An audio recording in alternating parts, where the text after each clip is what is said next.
again, real quick, guys, I did want to mention this about supine hypotensive syndrome.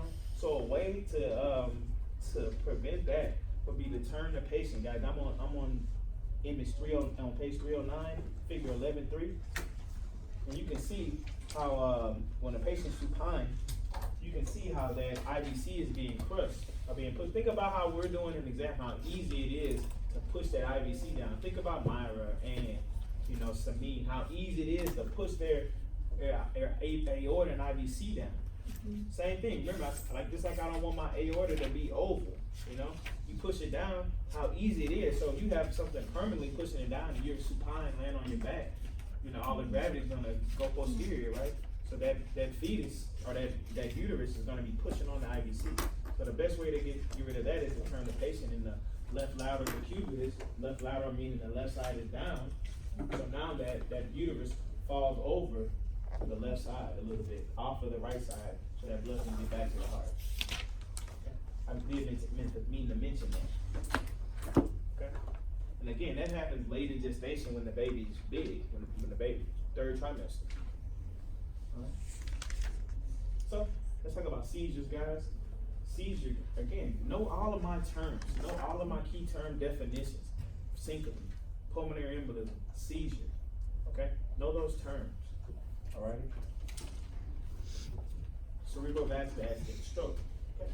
A seizure results from misfiring of neurons within the cerebral cortex. Okay.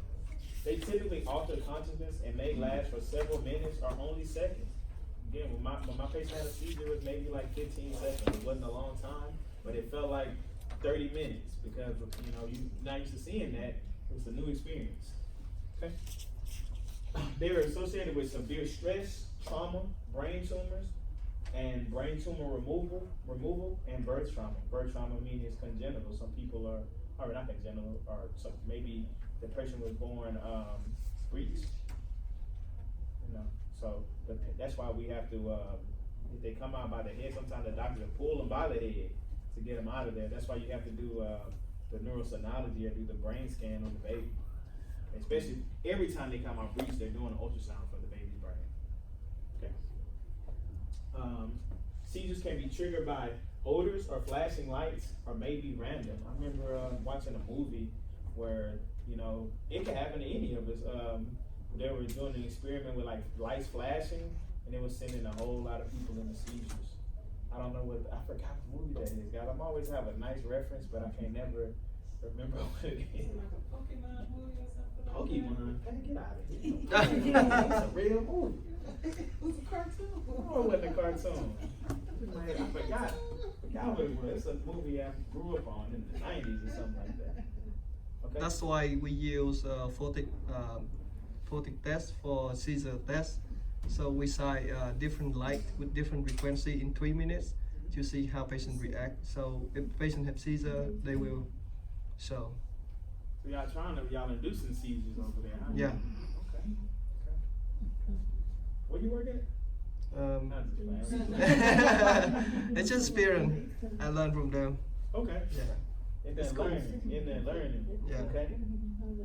So, don't have it right here, guys, but seizures are a hallmark feature of epilepsy, guys. We all know what epilepsy is, right? Long-term seizure. Is there a difference between epilepsy and a seizure? Epilepsy is like a syndrome, like a condition where you like fall asleep like instantly. Epilepsy? Narcolepsy. Yes. Yeah. Mind bad. But epilepsy is that you gotta be missing the word. It's a hallmark feature of a seizure. Okay. Grant. What's hallmark? Hallmark meaning that it's a classic feature. Hallmark, it is a well known. It's a flagship feature. I don't know. Well known. It's a major feature. That's how it's a way to recognize it. I can say it so many different ways. Adley, stop me at some point where you got it, because I can just keep going. Okay. Because I can just keep spitting different ways. So, guys, a grand mal seizure involve the entire body. That's what I want you to know about that. مو بسبب معين أي شيء ممكن يكون. A lot of times you see this patient become rigid, get like real stiff, with their eyes wide open, and then they're just shaking. That's what they are. If you ever see somebody acting out of seizure, that's how they do it. Get real stiff, just start shaking and foaming at the mouth, right? Don't get me on that dude. Don't try to record me while I'm showing a seizure. Okay, but that's what a grand mal seizure is. They're gonna have jerky body movements. Why they call it gram? Because it involves the entire body. Oh. Because the seizure don't necessarily have to be your. Sometimes people can have seizures and it can be undetectable to you because it don't have to be the entire body. You know, sometimes the patient can, can just be smacking their lips or or face grimacing. And that can be a sign of a seizure. Three kind, simple and grand and complex. Or sorry. Caesar and grand complex.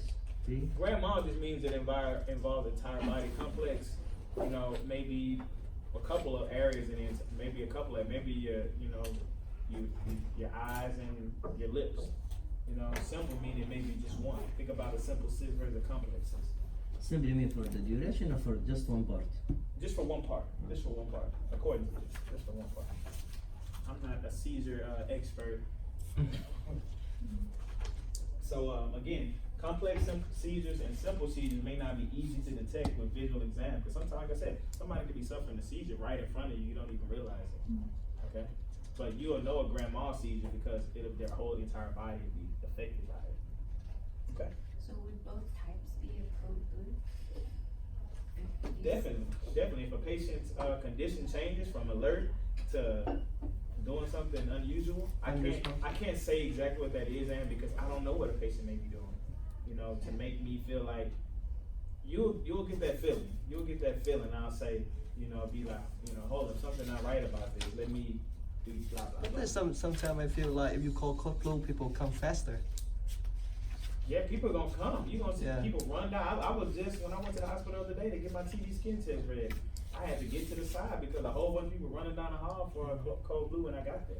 Because there's several codes, but when you call code blue. Oh yeah, that's an emergency response. That's an immediate emergency response. I need immediate service right then. So that team will just come running down the hall from everywhere. You'll see people running from every direction in the hospital. Sometimes when you hear it, you just kind of watching like, we don't have to worry about that because ultrasound tech, we don't have to run down to the shock room. But as an X-ray tech, we just have to run. When we heard code blue, we would go running too. We'd go running too. How do they know where the code blue is at? They call it. They say code blue and ultrasound. That's why it's important for me to have my light on, so when they get to the department, they're not going door to door looking, because they'll do that. So try to make not every place has that, but definitely make your room stand out or to let them know where you are. They stand in the hallway. Hey, I'm right here, so they're not wasting any time. Okay. For a seizure, all you can do is just do medication, right? There's nothing one person can do. Yeah, all you can do is wait for that person to finish seizing and then give them some medication to, but sometimes it may be a condition of their life. Sometimes people have lifelong seizures. They can't do anything about it. They send them a neuro test. Yeah, a neuro test, and that's all you can do is go to a neurologist and then see what they can do to help you out. But during an emergency situation, it's nothing for us to do except, try to follow our types of our seizure setup right here, guys. I'm gonna go through these seizures. I'm gonna stop right there, come back on pulmonary embolus. Yeah, I don't have much left, guys. Okay. So that's the first thing you do if a person has for seizure. I kind of went through these steps already because I told you I did this, right? Bang, first thing I did was call for help. Hey, Nancy. That's my clerk. I need you. Come in here. Okay. I stayed with the patient because I didn't want to walk out and leave the patient. She came in, and we called the code. I had her call the code. Do not attempt to insert anything in the patient's mouth. The patient's probably going to be foaming, or what's the term they use in here? Froth at the mouth, which is foam at the mouth. Froth when I kind of compare it to a baby blowing spit. A baby doing that and all that spit. That's frothy. That's froth. Okay. Protect the patient's head from injury by placing a pillow under it. Our patient already had a pillow under it already, so I'll be good with that. Do not restrain the patient's limb but protect them from injury. So I'm not gonna go over there and the patient shaking like crazy and try, oh, you need to stop, you need to stop. What did I tell you I did? Do y'all remember what I told you I did? Stay there and stay in there. Before I did that. Put the bed rails up. Put the bed rail up. That's it. Who said that? That put the bed rail up. You know, that's me protecting the patient from injury. Because I'm scanning, I have the bed rail down. So I know the patient is gonna be moving, so I lift the bed rail up. And then I turn the patient, okay? It says, do not move the patient. You know? Provide the patient with privacy. I guess with the patient, like, I don't know if the patient was undressed or something like that. You know, definitely provide the patient with privacy. And after the seizure, well, it says don't move the patient. With the patient, you know, so the patient, like I say, was seizing for a while, so they're stiff. I can't do anything at the time that they're stiff. But when they were done, after the seizure, I placed the patient in the Sims position. Guys, that's the Sims position. That's a comfortable sleeping position as well. Or recovery position to allow any fluid within the mouth to drain. So if they're not seizing and supine and they're just choking on their own spit, or, you know, could be vomit. I don't know, you know, how bad a seizure can affect you. But definitely you want to place them on the side in that Sims position with the leg up and one arm behind, the down arm behind, and the top leg up. Okay, just like this guy right here. Anybody need to get on the ground and get them straight in the same position. Good.